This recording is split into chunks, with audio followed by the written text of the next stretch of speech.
Historiquement, on dit souvent qu'Hitler a inventé l'idée de propagande. C'est vrai qu'on va souvent lire dans les journaux ou ailleurs l'idée que Hitler, lors de la Deuxième Guerre mondiale, a compris le rôle de la propagande. Et c'est vrai que lors de la Deuxième Guerre mondiale, Hitler a compris l'importance de la propagande dans une société.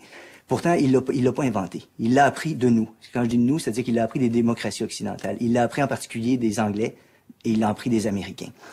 On peut dire en gros que depuis l'avènement des sociétés modernes, deux tendances prévalent. La première dit il faut une démocratie participative où les gens sont au courant de ce qui se passe dans le monde et puissent en discuter, agir et influer sur les décisions qui sont prises.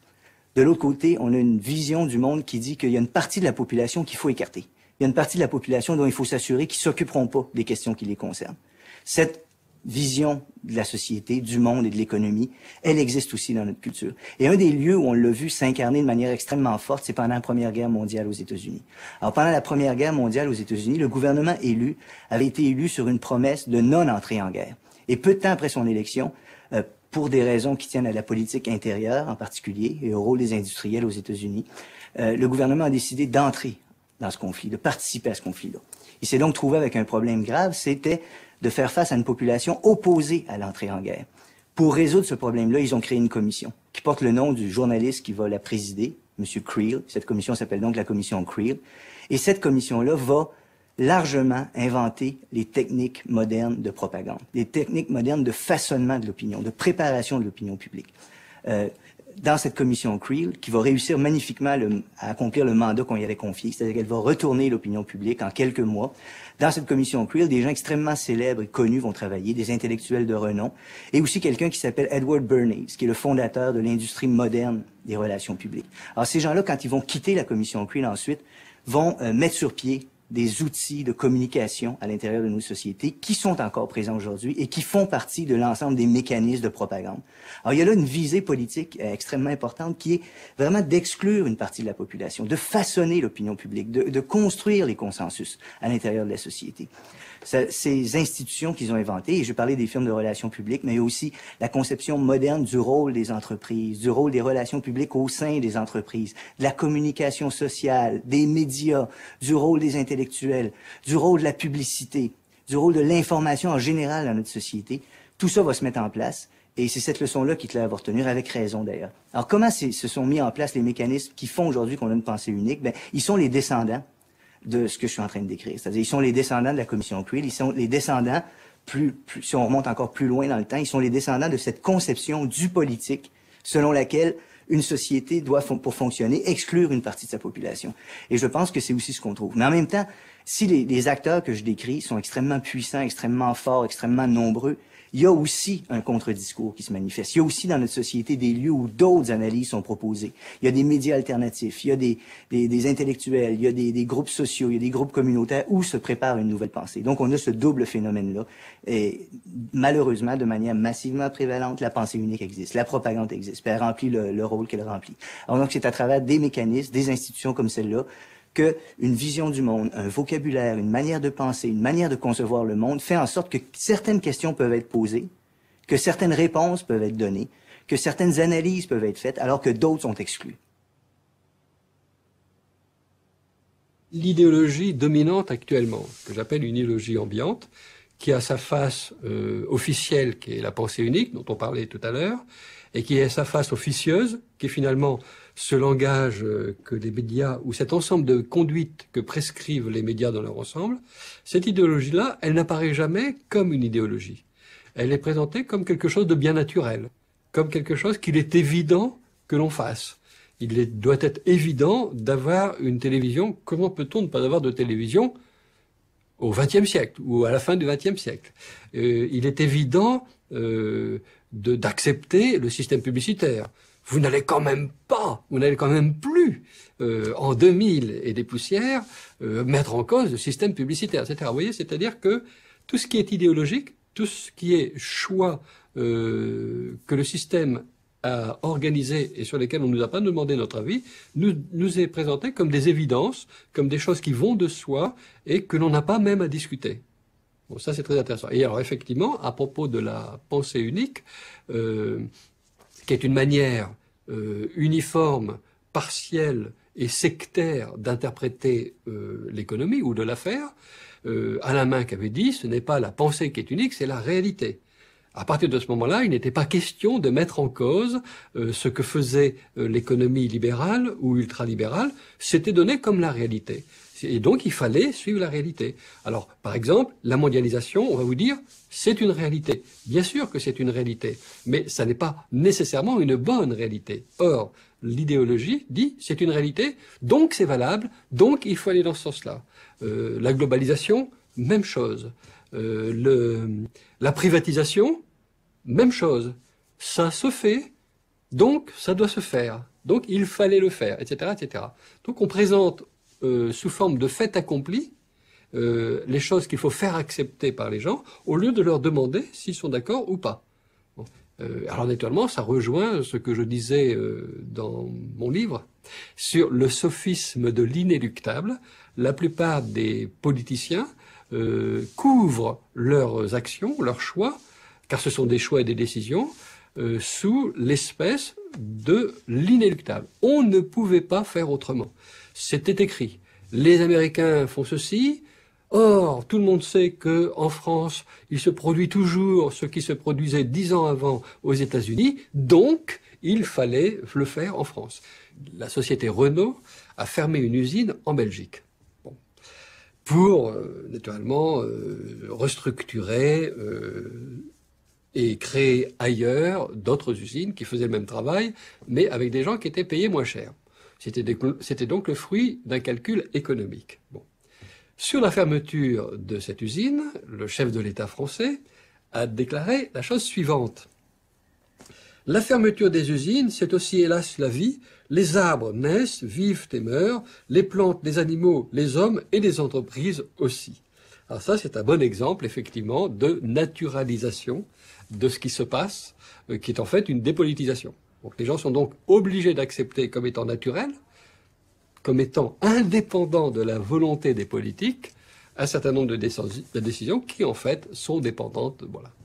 C'est comme ça qu'on manipule, finalement, le citoyen et qu'on le dissuade de croire en son propre vote, à la limite. Aujourd'hui, le fonctionnement même des médias permet la création de la vérité. Évidemment, la vérité ne peut apparaître que de la confrontation, disons de la vérification d'une version qui est donnée avec recoupée par un certain nombre de témoins. On sait à quel point, d'ailleurs, c'est difficile d'établir la vérité. On le voit avec les juges d'instruction, on le voit avec les scientifiques qui analysent, qui essaient de découvrir la vérité. C'est difficile. Mais aujourd'hui, dans le fonctionnement des médias, il suffit qu'à propos d'un événement, si vous voulez, tous les médias disent la même chose, la presse écrite, la radio, la télévision disent la même chose, pour que cette chose qu'ils disent, eh bien, c'est riche en vérité, même si c'est faux. On l'a vu pendant la guerre du Golfe, on l'a vu au cours de méga événements récents. Et donc, par conséquent, c'est établir cette espèce d'équation qui est fausse, bien sûr, que la répétition vaut démonstration. Et je relisais dernièrement Le meilleur des mondes, vous savez, Brave New World d'Aldous Huxley. J'ai retrouvé une phrase à un moment à propos de l'hypnopédie, vous savez, cette espèce d'hypnose par l'écoute que l'on fait faire aux petits-enfants quand ils naissent, pour les persuader d'être heureux d'être ce qu'ils sont. Et l'un des gestionnaires, des directeurs du centre de conditionnement, c'est comme ça ce que ça s'appelle, le centre de conditionnement, dit cette phrase, il dit « 64 000 répétitions valent la vérité ». Eh bien, nous sommes maintenant dans le monde d'Huxley.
Historiquement, on dit souvent qu'Hitler a inventé l'idée de propagande. C'est vrai qu'on va souvent lire dans les journaux ou ailleurs l'idée que Hitler, lors de la Deuxième Guerre mondiale, a compris le rôle de la propagande. Et c'est vrai que lors de la Deuxième Guerre mondiale, Hitler a compris l'importance de la propagande dans une société.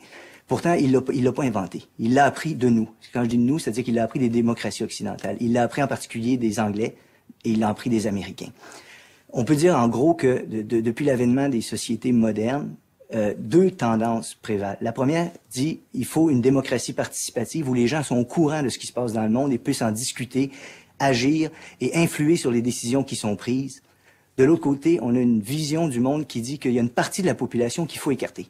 Il y a une partie de la population dont il faut s'assurer qu'ils s'occuperont pas des questions qui les concernent. Cette vision de la société, du monde et de l'économie, elle existe aussi dans notre culture. Et un des lieux où on l'a vu s'incarner de manière extrêmement forte, c'est pendant la Première Guerre mondiale aux États-Unis. Alors, pendant la Première Guerre mondiale aux États-Unis, le gouvernement élu avait été élu sur une promesse de non-entrée en guerre. Et peu de temps après son élection, pour des raisons qui tiennent à la politique intérieure en particulier et au rôle des industriels aux États-Unis, le gouvernement a décidé d'entrer dans ce conflit, de participer à ce conflit-là. Il s'est donc trouvé avec un problème grave, c'était de faire face à une population opposée à l'entrée en guerre. Pour résoudre ce problème-là, ils ont créé une commission qui porte le nom du journaliste qui va la présider, M. Creel. Cette commission s'appelle donc la commission Creel. Et cette commission-là va largement inventer les techniques modernes de propagande, les techniques modernes de façonnement de l'opinion, de préparation de l'opinion publique. Dans cette commission Creel, qui va réussir magnifiquement à accomplir le mandat qu'on y avait confié, c'est-à-dire qu'elle va retourner l'opinion publique en quelques mois. Dans cette commission Creel, des gens extrêmement célèbres et connus vont travailler, des intellectuels de renom, et aussi quelqu'un qui s'appelle Edward Bernays, qui est le fondateur de l'industrie moderne des relations publiques. Alors ces gens-là, quand ils vont quitter la commission Creel ensuite, vont mettre sur pied des outils de communication à l'intérieur de nos sociétés qui sont encore présents aujourd'hui et qui font partie de l'ensemble des mécanismes de propagande. Alors, il y a là une visée politique extrêmement importante qui est vraiment d'exclure une partie de la population, de façonner l'opinion publique, de construire les consensus à l'intérieur de la société. Ces institutions qu'ils ont inventées, et je parlais des firmes de relations publiques, mais il y a aussi la conception moderne du rôle des entreprises, du rôle des relations publiques au sein des entreprises, de la communication sociale, des médias, du rôle des intellectuels, du rôle de la publicité, du rôle de l'information en général dans notre société. Tout ça va se mettre en place. Et c'est cette leçon-là qu'Hitler va retenir, avec raison d'ailleurs. Alors comment se sont mis en place les mécanismes qui font aujourd'hui qu'on a une pensée unique? Ben, ils sont les descendants de ce que je suis en train de décrire. C'est-à-dire, ils sont les descendants de la commission Creel, ils sont les descendants, si on remonte encore plus loin dans le temps, ils sont les descendants de cette conception du politique selon laquelle une société doit, pour fonctionner, exclure une partie de sa population. Et je pense que c'est aussi ce qu'on trouve. Mais en même temps, si les acteurs que je décris sont extrêmement puissants, extrêmement forts, extrêmement nombreux, il y a aussi un contre-discours qui se manifeste. Il y a aussi dans notre société des lieux où d'autres analyses sont proposées. Il y a des médias alternatifs, il y a des intellectuels, il y a des groupes sociaux, il y a des groupes communautaires où se prépare une nouvelle pensée. Donc on a ce double phénomène-là. Et malheureusement, de manière massivement prévalente, la pensée unique existe, la propagande existe, puis elle remplit le rôle qu'elle remplit. Alors donc c'est à travers des mécanismes, des institutions comme celle-là, qu'une vision du monde, un vocabulaire, une manière de penser, une manière de concevoir le monde fait en sorte que certaines questions peuvent être posées, que certaines réponses peuvent être données, que certaines analyses peuvent être faites, alors que d'autres sont exclues. L'idéologie dominante actuellement, que j'appelle une idéologie ambiante, qui a sa face officielle, qui est la pensée unique, dont on parlait tout à l'heure, et qui a sa face officieuse, qui est finalement ce langage que les médias, ou cet ensemble de conduites que prescrivent les médias dans leur ensemble. Cette idéologie-là, elle n'apparaît jamais comme une idéologie. Elle est présentée comme quelque chose de bien naturel, comme quelque chose qu'il est évident que l'on fasse. Doit être évident d'avoir une télévision. Comment peut-on ne pas avoir de télévision au XXe siècle ou à la fin du XXe siècle? Il est évident d'accepter le système publicitaire. Vous n'allez quand même plus, en 2000 et des poussières, mettre en cause le système publicitaire, etc. Vous voyez, c'est-à-dire que tout ce qui est idéologique, tout ce qui est choix que le système a organisé et sur lesquels on ne nous a pas demandé notre avis, nous est présenté comme des évidences, comme des choses qui vont de soi et que l'on n'a pas même à discuter.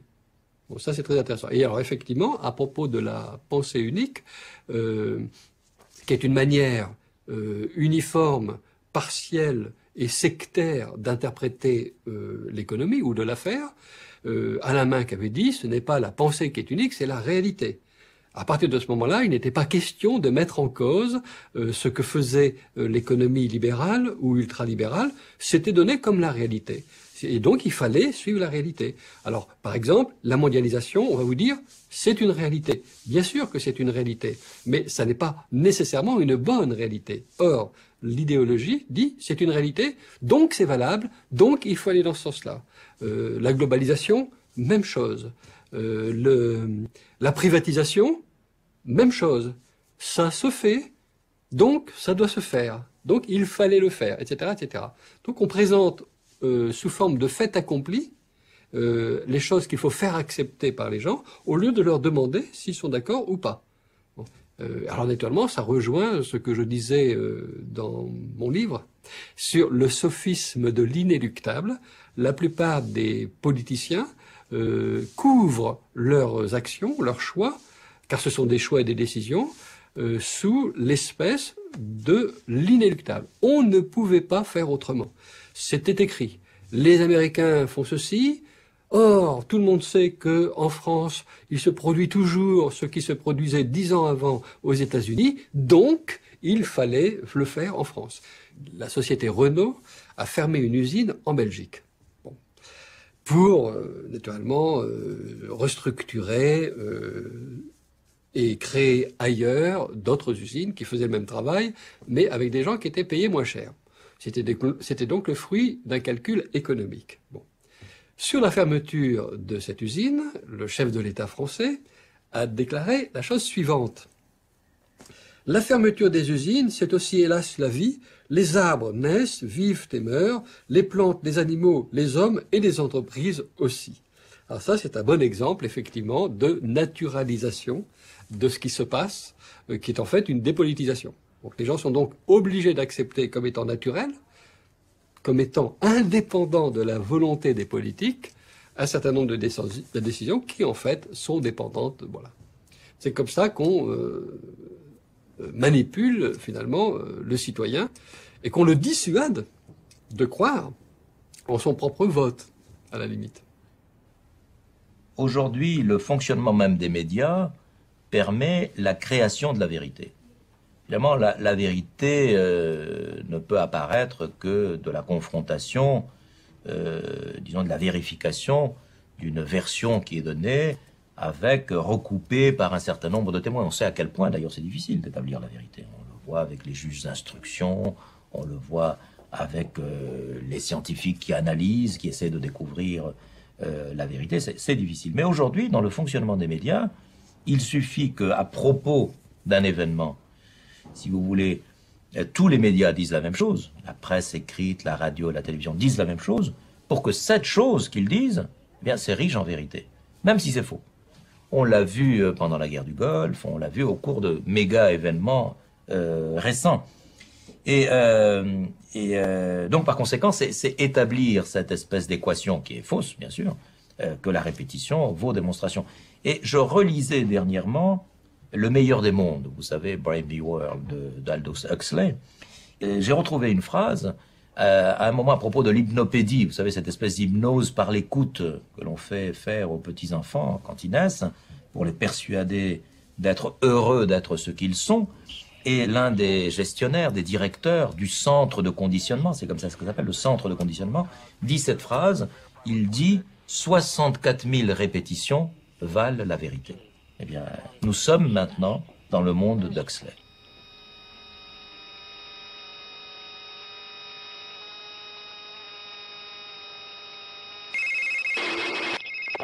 Yeah.